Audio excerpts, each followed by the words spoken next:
पिछली वीडियो में हमें एक्सेलरेशन, डिस्टेंस और इनिशियल वेलोसिटी की अकदार दी गई थी और हमसे फाइनल वेलोसिटी मालूम करने को कहा गया था, जो कि हमने इस फॉर्मूले के ज़रिए मालूम की थी। EF square is equal to VI square जमा 2AD।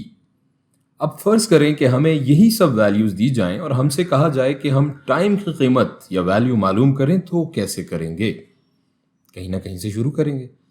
सबसे पहले तो हम शुरू करते हैं अपनी एवरेज वेलोसिटी के फॉर्मूले से। एवरेज वेलोसिटी यानी कि VA बराबर होती है चेंज इन डिस्टेंस बटा चेंज इन टाइम। और चूंकि इस केस में इनिशियल डिस्टेंस और इनिशियल टाइम सिफर होता है, सो हम इसे सिंपली लिख सकते हैं distance is equal to VA average velocity into T time. और औसत वेलोसिटी यानी VA हम जानते हैं बराबर होती है, उसकी वैल्यू यहाँ हम सब्सटीट्यूट कर लेते हैं, D is equal to VF जमा VI बटा 2, ये हमारी एवरेज वेलोसिटी हो गई, इनटू T। अब क्या इस मसावात के जरिए हम टाइम मालूम कर सकते हैं? हमें एक्सेलरेशन, इनिशियल वेलोसिटी, डिस्टेंस की वैल्यूज दी गई हैं, लेकिन फाइनल वेलोसिटी हमें नहीं दी गई थी। सो इस इक्वेशन में फाइनल वेलोसिटी को हम दी गई वैल्यूज की शक्ल में सब्सटीट्यूट कर दें तो हम इस इक्वेशन से टाइम की वैल्यू मालूम कर सकते हैं।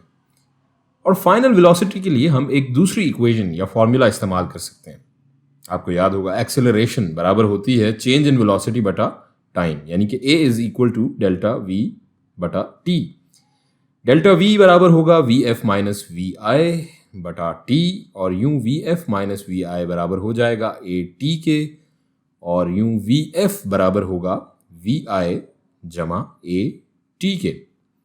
और जनाब VF की इस शक्ल को हम यहाँ इस जगह अगर रिप्लेस कर दें तो आए करके देखते हैं, D is equal to VI जमा AT जमा VI बटा T इंटू T।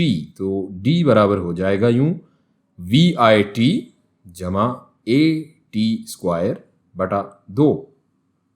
तो जनाब अब इस इक्वेशन के ज़रिए हम टाइम की वैल्यू मालूम कर सकते हैं। इसी तरह हम क्लासिकल मैकेनिक्स, या जिसे उर्दू में हम कहेंगे क्लासिकी हरकियात, इसमें हम मुख्तलिफ फिजिकल क्वांटिटीज़ मालूम कर सकते हैं, कुछ बुनियादी इक्वेशंस और रिलेशंस को अपनी ज़रूरत और दिए गए डाटा के मुताबिक, और अपनी मतलूबा फिजिकल क्वांटिटीज़ की वैल्यूज़ हम मालूम कर सकते हैं।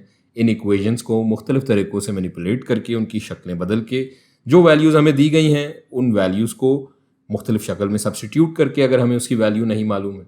सो कुछ और मिसालें देखते हैं।